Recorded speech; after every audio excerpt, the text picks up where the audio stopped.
Hey guys, Thomas is the Junior here, aka Mustached, and welcome back to some more Galaxy Albion. Last time we got a little bit lost. I finally got the timing right to get this guy to come out, so we're gonna progress. Connie sent you. Oh yes, I do know the way through the boulder belt. I can even lead you to the entrance, of course. I'd like you to a small reward for it. A jewel would be appropriate. Remember that you probably cannot find the entrance alone. What do you say? Okay. That's great. I propose that we meet at 6 o'clock in the evening in front of the city gate. I will wait outside of the city for you. I will wait for an hour at most. So be punctual. And remember the jewel.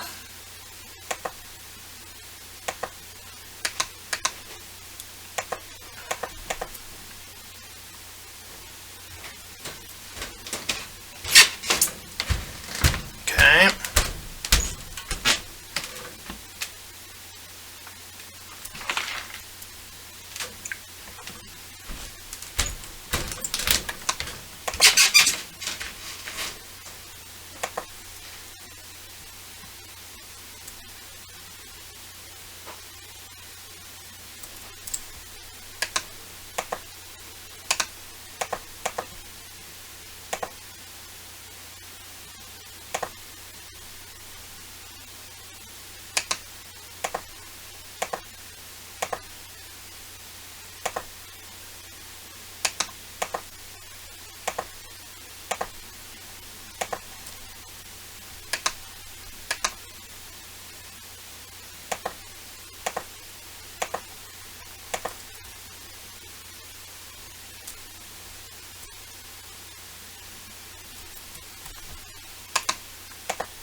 Three, 24.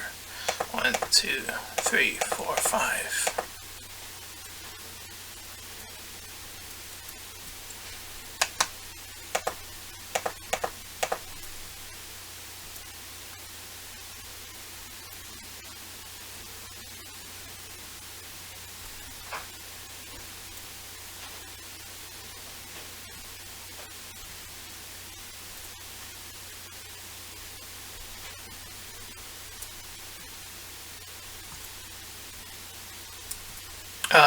Oh god, even more timing shit.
Oh, great.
What time is what? He said 6. But is that 6 in the morning? Is it this?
I don't know, man.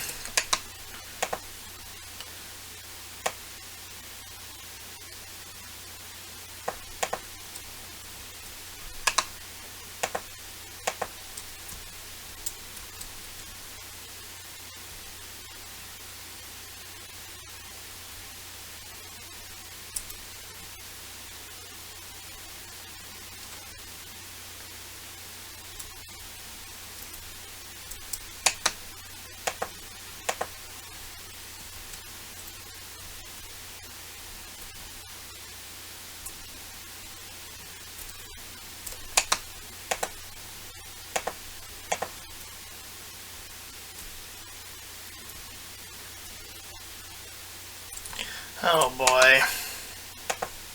We're playing this game.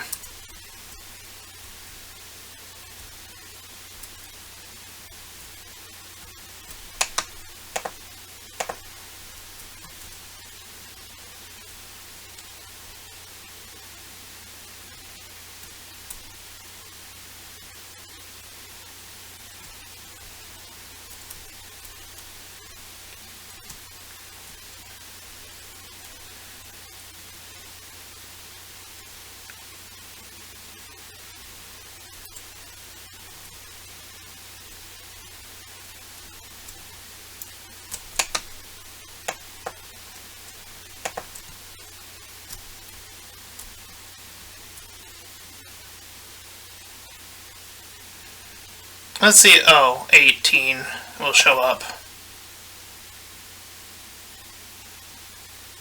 Oh, I'm glad you're here, but to help you I will first like the jewel.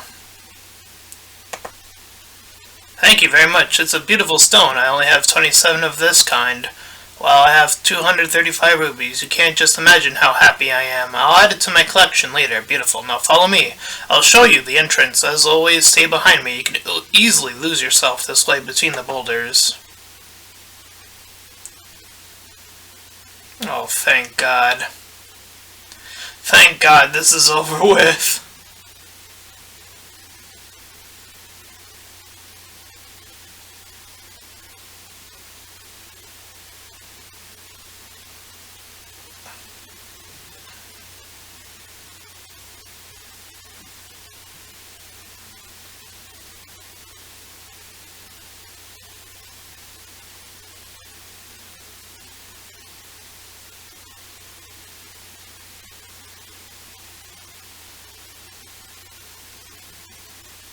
Oh.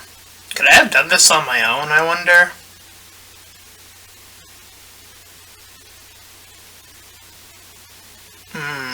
I probably would have got lost right there. Well, here we are. You can see the door in the large boulder on the left. It is right behind the flower of the insect-eating plant. Thanks again for the jewel, and I wish you well on your journey. I really have to get back now. I'm sure you understand. It's not every day you get a new jewel. It's a lot of work. I have to polish it, imagine it, scrutinize it, illuminate it, display it, show it to my friends, etc. I will surely be busy until the day after tomorrow. Have a good trip.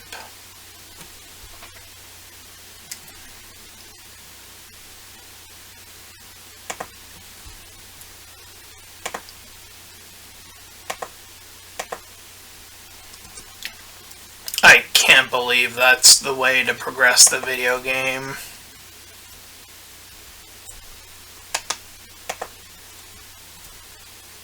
That is so absurd.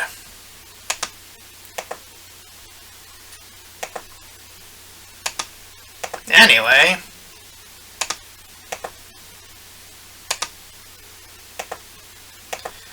Sorry everyone, sorry you had to see the last part that you're gonna end up seeing sooner, but sheesh.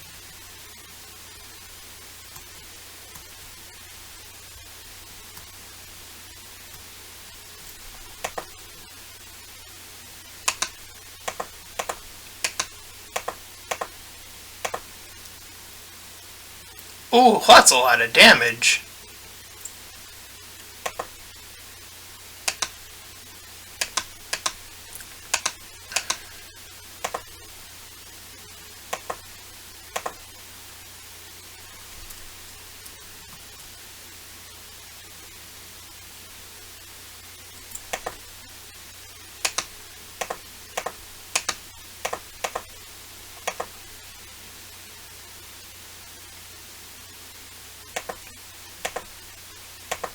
Hey, level up.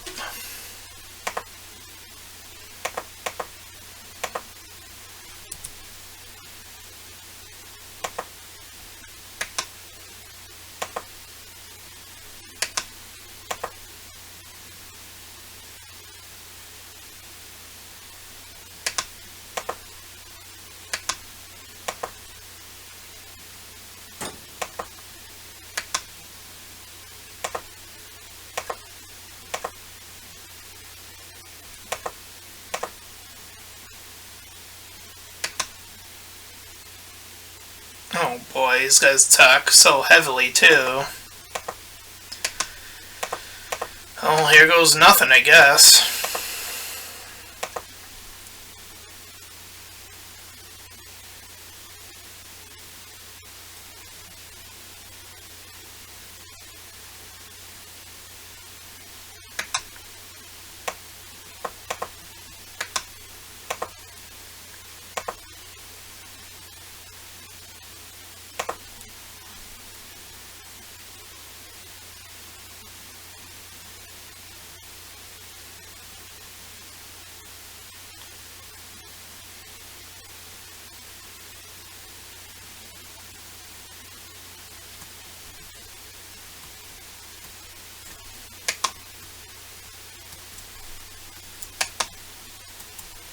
Oh my god.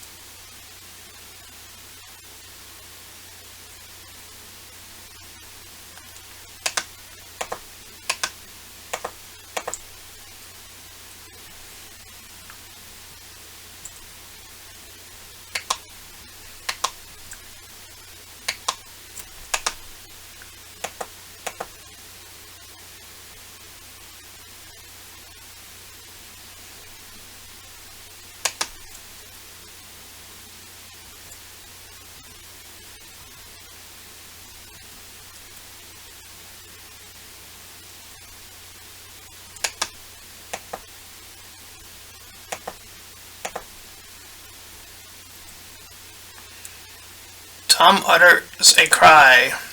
Look back! There flies a shuttle in the Toronto. The shuttle approaches. Apparently, the companions have been spotted. It lands. Ayy.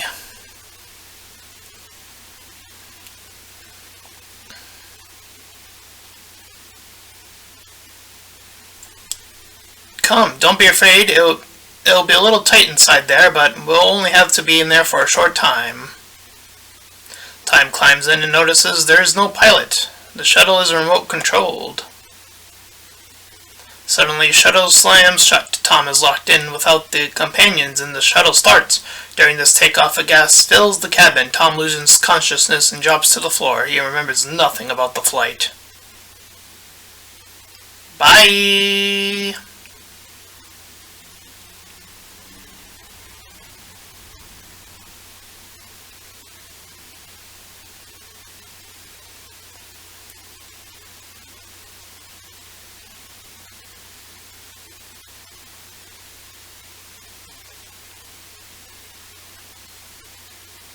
Overcome by stomach gas, Tom slowly comes to. He is picked up by two security guards and taken to the Toronto.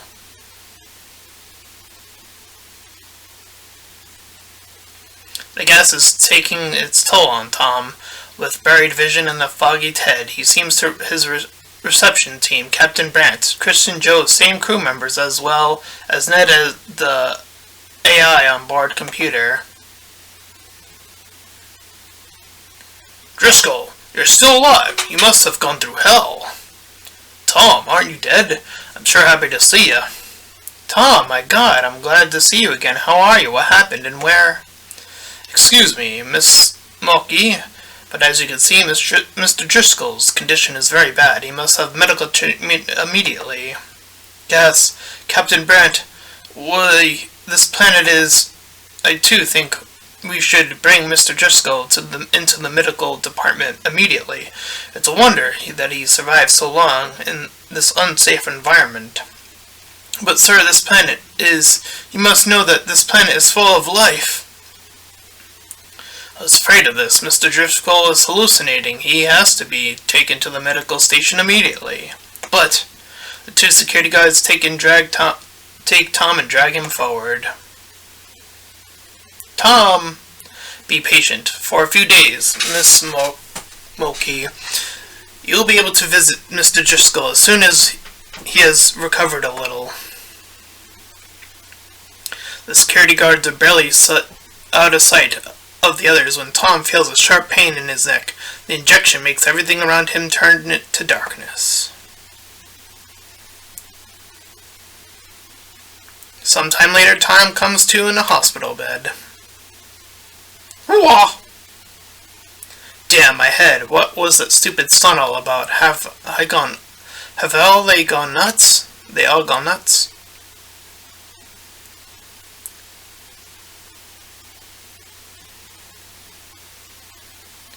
The door is barred. Driscoll, you're in trouble. Something is wrong here.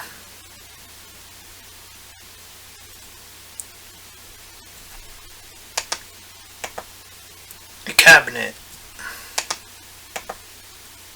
Chemical toilet. Well, we're going to go ahead and save.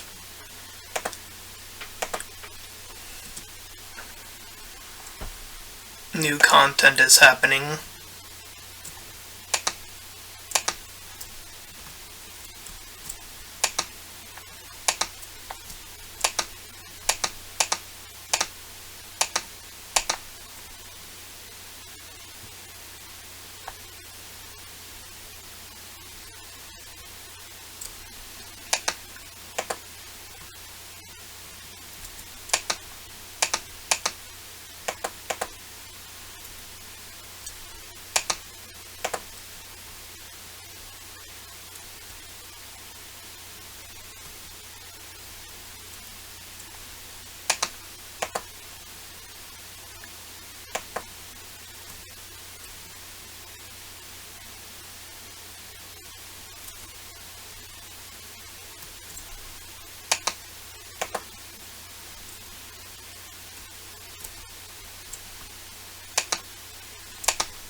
Not really sure what to do here.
Huh. I don't know how to progress.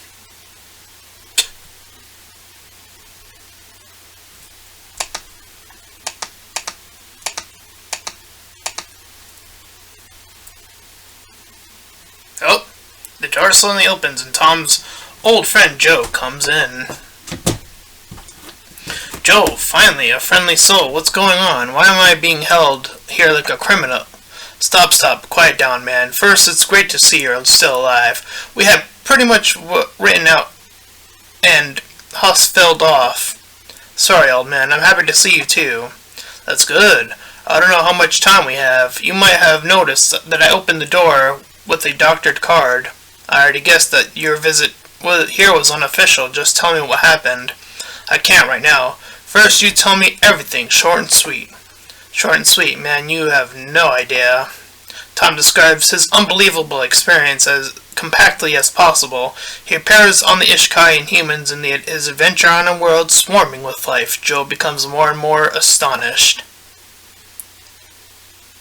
Wow, I have to digest this sitting down. If I hadn't known you for so long, I'd actually believe that you were a little nuts. All that actually happened? You know, that I couldn't have made all that up. Husfeld can confirm everything for you if he had not remained with the Digicantos. Yes, that would have helped him explain it, but this world is... Now it's your turn, my friend. What happened here? Everything is going as normal, and that's exactly the problem. You aren't going to tell me that nobody here has noticed that something is wrong with this planet? Think a minute. If you had landed on Earth in the middle of the Gobi Desert and had seen nothing more than of this planet, what would you think then? The landing site has chosen cleverly, that's for sure. That only leave the conclusion that the AI and Captain Brandon gave false data to the crew. Obviously, but aside from that, several things have happened. The fact that the atmosphere is more breathable than more was believed there before is hard to ignore. In addition, during the first mining, we ran into awfully strange and tough beasts. Such highly developed forms of life could hardly be present on a almost lifeless planet, and no one became suspicious. Well, the creatures were repulsed by the security forces. In the beginning, there was a completely crazy series of inexplicably crashes and accidents that kept us busy so that we hardly had time to sleep, let alone think. The captain opted in for the brute force method. It cost us a lot of ammunition and material, but with all the armament we brought with us, we simply glided over all the problems. Slowly, all the incidents subsided. The bonuses were doubled, and many on board just looked the other way. No one else had an opportunity to learn anything about this world. After all, you know it's forbidden to leave this installation area. It all fits together perfectly. It's now very clear that they must put me in cold storage. I was too naive, however. I would have never suspected DDT would use such drastic methods. Now somehow someone will find out. Maybe, maybe not. Of course, the death of Inspector Beagle now appears in a new light. Right. He could have noticed the manipulation of the probe data and tried to make contact with his office when they already discovered him. The intentionally overloading of the Oversea Council can only be done by Ned, the onboard computer. If the AI is actively involved in the whole affair, and we have to assume that we should be very careful. There's not much on board the Toronto which can be controlled by the AI. Nevertheless, we have to get out of here and talk with the other people on board. I know a lot of them. When they know everything about this world, I can't imagine that they will continue to work on the destruction of the planet, bonus or no. Maybe. In any case, it's going to be enough trouble just to stop the operation, but that's not the problem. The problem is the AI. What can it do? Cut off our power? Ned may have cameras, but they certainly aren't machine guns screwed to them. A couple of weeks ago, I discovered something that probably only a few people on board know. There is not just one of the artificial bodies through which the AI communicates with us. There are dozens, and the things are dangerous, especially in this number. Ned is in the position to control all bodies at the same time and get serious. There will be a massacre. Oh, you kidding me? You mean DDT would use force against its own people? You can figure that out for yourself. If a ship of this size does not fulfill its mission, it's a major financial loss. It would be the end of the company. That's a motive for extraordinary efforts and measures, don't you think? Okay, I could tell you a long story about how this planet and its inhabitants have become a part of me on my long journey here, and so on and so forth. I'll add only one thing. The world will only be dug over by my dead body, okay? Joe looks at Tom quietly for a while. After pausing to think, he says, "There must be fantastic places in this world, and I would surely like to see them. I'm sure I'll regret this, but I'm with you." What can I say? How about thank you? Forget it. Do you have any idea what we can do next? We could try to paralyze the AI's energy supply, then we can speak to the entire crew and the security people. I'm assuming that the security people aren't all bloodthirsty. Then we could have a little revolution without running the risk of a bloody path by the AI bodies. I'm assuming that we can't simply pull the plug on the AI, right? I knew you were going to ask that. The central computer, which contains that artificial mind, is located in a special housing which even outer space conditions can't hurt. The energy supply is wireless. Our only chance lies in the central control room of the fusion power planet. There has to be a council there which can interrupt the AI energy transfer to the AI. What are our chances of getting at it in there? Normally not so good. However, two things can help us. First, the power plant is the same section where we're in now. Secondly, the AI is conferring with the captain, probably about you right now. Ned's verbal communication with a human being always requires more computer time than all other tasks. That means that Toronto continues to be controlled by other CPU incentive tasks are suppressed. For example, the visual evaluation of camera pictures. To cut the long story short, we could try to reach the power plant room unnoticed through the service level, cut off by the AI, and tell the people on board about this planet. Sounds good. Off to the power plant. That's all I can say about it. Well, first we have to access to the service deck. Then they have cleared the section, but we shouldn't leave this section, otherwise we'll have security down our backs immediately. They will lock us up before you can let out a peep of your story. Sounds good. Let's go. Alright, so what are you, Joe? Video camera.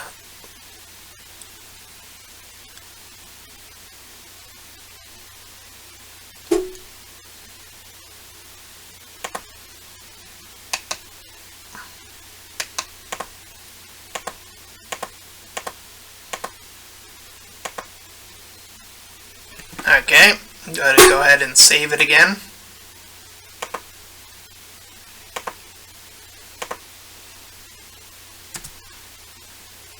And that is where we will call it for today. If you ended up enjoying this part, then please feel free to like, comment, and subscribe. Also make sure to check out those links in the description. One will head over to my Discord, second to my Patreon, third to my PayPal. Any donations are greatly appreciated and help support me and the channel and can make me play games like this. And until next time everyone, bye bye!